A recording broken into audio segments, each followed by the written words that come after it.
मानवत शहरात शिवजयंतीची जय्यत तयारी. कुळवाडी भूषण छत्रपती शिवाजी महाराज यांची जयंती 19 फेब्रुवारी रोजी साजरी करण्यात येणार असल्याने शिवप्रेमी नागरिकांसह शिवजन्मोत्सव समितीच्या वतीनं शहरात जोरदार तयारी सुरू असल्याने आनंदाचं वातावरण पाहायला मिळतं आहे.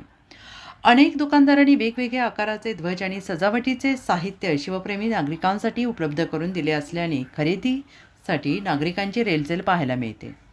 आणि याबाबत सविस्तर वृत्त असं की मानवत शहरात 19 फेब्रुवारी रोजी मोठ्या उत्साहात शिवजयंती साजरी करण्यात येत असल्याने शिवजयंती शिवजन्मोत्सव समितीच्या वतीने शहरात ठिकठिकाणी कमानी आणि भगव्या पताकांनी शहर सजलेलं असून संपूर्ण शहर भगवमय झालेलं आहे. शहरात नवचैतन्य निर्माण झाले आहे, तर व्यापारी पेठ अनेक साहित्यांनी सजलेली आहे. त्यामुळे शहरात मोठी रेलचेल पाहायला मिळते आहे. अजिंक्य महाराष्ट्र न्यूज सोबत प्रतिनिधी अनिल चव्हाण, मानवत.